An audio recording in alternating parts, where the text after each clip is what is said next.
আপনারা সিনিয়র সভাপতি যারা ডাক্তার এবং প্রশাসককে আজকের সভা সভাপতি পর্যন্ত ধন্যবাদ অনুরোধ জানাচ্ছি।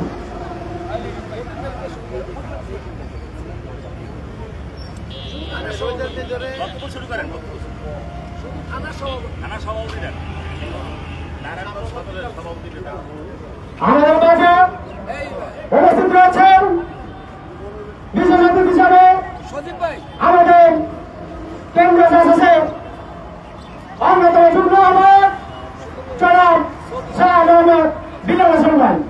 আমরা নানা জেলার পক্ষ থেকে আমাকে শুভেচ্ছা জানাই। আজকে আমাদের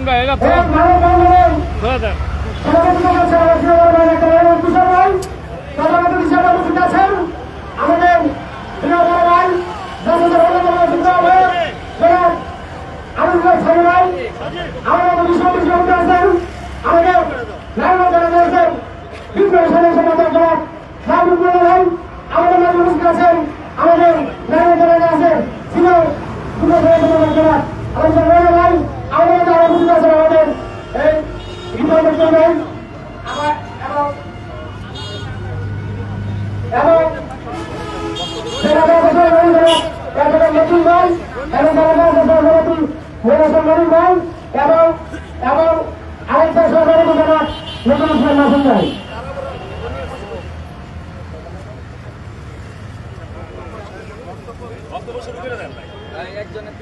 আমাদের মাঝে আরো কিছু রয়েছেন আমরা সুযোগ নাই এই কথা দরিদ্র করেন আমাদের আজকের সভা সভাপতি জনাব এবং কিছু মাধ্যমে সভা আরম্ভ করবে। أعوذ بالله من الشيطان الرجيم بسم الله الرحمن الرحيم والعصر إن الإنسان لفي خسر إلا الذين آمنوا وعملوا الصالحات নিশ্চয় মানব ক্ষতিগ্রস্তদের অন্তর্ভুক্ত যারা সৎকর্ম করেছে, ঈমান এনেছে, সৎকর্ম করেছে, আমল সালেহ করেছে এবং ধৈর্য ধারণের উপদেশ দিয়েছে তারা ব্যতীত। বারাকাল্লাহু লানা ওয়া লাকুম ফিল কুরআনিল আযীম। মাইকের শব্দটা ওদিকে দেন। কি ভাই? আমাদের মাঝে আমি কি কাজ করি? মাইকের শব্দ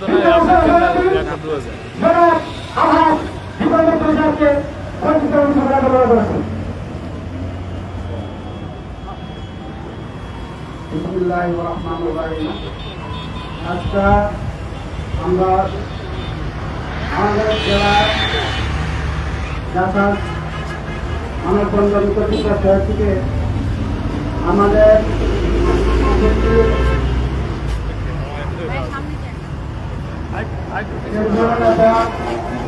যুগ্ম আহ্বায়ক আনিসুল ইসলাম সানি ভাই এবং আরো উপস্থিত আছেন থানার ও জেলার তরুণ নেতারা, আসসালামু আলাইকুম। আজ আমরা এই মানববন্ধন থেকে এটা বলতে চাই যে আপনারা যার নামে এবং যার ছবি অবমাননা করছেন আপনারা অবশ্যই চিনেন। তারা আমাদের মহান নেতা এবং দেশ নায়ক তারেক রহমানের যেই ভাবে আপনারা প্রযুক্তির কথা বলছেন এটা আমরা তীব্র নিন্দা জানাই এবং তীব্র প্রতিবাদ জানাই। আমরা হুঁশিয়ারি করে দিলাম আগামীতে এই ধরনের কোন কটূক্তি যদি আপনারা করেন তাহলে আপনাদের ভালো হবে না। এবং আমরা জাতীয়তাবাদীর যেই আমাদের দলের থেকে আমরা হুঁশিয়ারি করে দিলাম যে সামনে আমরা এটার তীব্র নিন্দা এবং প্রতিবাদ জোরালোভাবে করবো ইনশাআল্লাহ। এরপরে আমি বক্তব্য শেষ করলাম। আসসালামু আলাইকুম ওয়া রাহমাতুল্লাহি ওয়া বারাকাতুহু।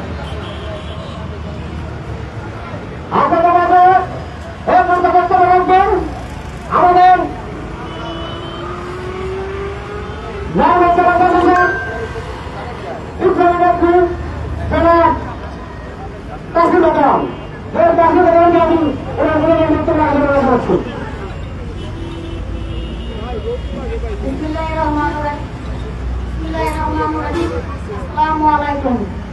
আজকের এই মানববন্ধনে আমরা একত্রিত হয়েছি আমাদের শহীদ প্রেসিডেন্ট জিয়াউর রহমান এবং দেশ নায়ক তারেক রহমানের বিরুদ্ধে আপনারা যেই শুরু কথা এবং যেই কথাগুলো আপনারা এই তার বিরুদ্ধে আমরা প্রতিবাদ জানাই। আমাদের দেশ নায়ক তারেক রহমানকে নিয়ে করেন আমরা তাকে এই বাংলার মাটিতে পা রাখতে দিব না, আমরা তাকে বাংলার মাটিতে বাস করতে দিব না। শহীদ প্রেসিডেন্ট জিয়াউর রহমান যাই নাকি দেশের জন্য এত কিছু করেছেন, যাই নাকি বাংলাদেশের জন্য যুদ্ধ করেছেন, তার নামে আপনারা কেন শুরু করেন কিভাবে বলেন? তারা তো মুসলমান না, তারা তো বাংলাদেশে বাস করার মতন ক্ষমতা নাই, কেন তারা বাংলাদেশে বাস করেন? তাদেরকে আমি বলবো বাংলাদেশ ছেড়ে দিয়ে আপনি ইন্ডিয়ান গিয়ে চলে যান। আপনারা যদি সাহস থাকে আমাদের সামনে আসেন, আপনাদের চেহারা আমরা দেখতে চাই। কার এত বড় পরিচা, কার এত বড় সাহস, কোন সাথে আপনারা জন্ম নিয়েছেন, তাদের চেহারা আমরা আমাদেরকে দেখান, আমাদের সামনে আসেন। তাদেরকে আমরা কান্না হেসলায়া শেখ হাসিনা দিয়ে আসবো। আমি আরো আপনাদেরকে বলতে চাই, আপনাদেরকে সাবধান করে দিতে চাই, দেশ নায়ক তারেক রহমানের বিরুদ্ধে কোন রকম কোন কটুকথা আপনারা বলবেন না, আমরা বরখাস্ত করবো না। আমরা এই ধরনের সাহস আর আপনারা দেখাবেন না। আপনারা সাবধান হয়ে যান, এখনো সময় আছে, আপনারা ভালো হয়ে যান। বাংলাদেশটাকে সুন্দরভাবে ঘরের জন্য, বাংলাদেশটাকে সুন্দরভাবে জন্য আপনারা সহযোগিতা করেন আমাদের।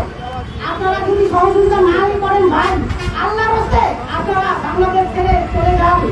আপনারা মোদির সাথে হাত তুলে ওই দেশে গিয়ে নমনম করুন। আমাদের বাংলাদেশে তাও কোন রকম কোন কিছু করবেন না। দেশি সরকার শেখ হাসিনা ইন্ডিয়া বসে বসে দুদিন পরে দুটো আপনি বলেন আমরা চলে আসবো, বাংলাদেশ চলে আসবো, এই যে এইসব কথা বলে বাংলাদেশের তরুণদের আপনি বাংলাদেশের তরুণদের আপনি উৎসাহিত করে বাংলাদেশে গ্যাঞ্জাম লাগানোর চেষ্টা করতেছেন। কেন বলবো আপনি এসব বলতেছেন? আপনার যদি সাহস থাকে আপনি আসেন, বাংলাদেশে আসেন, যদি আপনার ক্ষমতা থাকে। আরে আপনি তো হিন্দু পরিবারের, আপনি তো হিন্দু পরিবারের, আপনার জাতি তো ছিল হিন্দু, আপনি আসেন, আপনাকে আমরা দেখতে চাই। আমার বক্তব্য আমি এখানে শেষ করছি। আসসালামু আলাইকুম।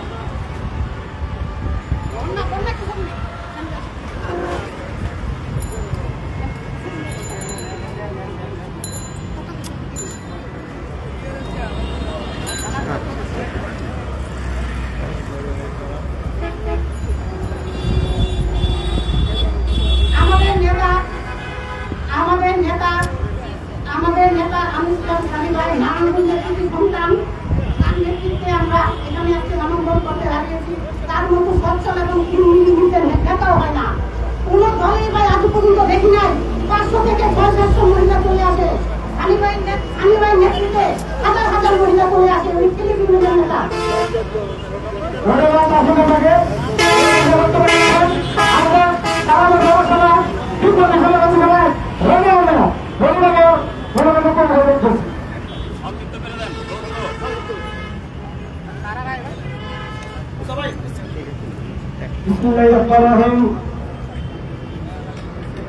বিএনপি শহীদ প্রেসিডেন্ট জিয়াউর রহমানকে নিয়ে আমাদের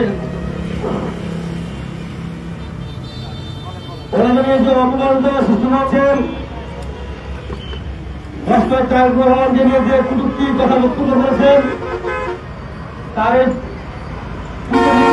সময় উপস্থিত আছেন আমাদের রূপপুর নারায়ণগঞ্জ জেলার কিছু সন্তান, আমাদের জাসুসের চন্দ্রপুত্র হামার সানি ভাই সহ নারায়ণগঞ্জ জেলার সম্মানিত সভাপতি, সাধারণ সম্পাদক, স্বয়ংসেবক সভাকে আসসালামু আলাইকুম।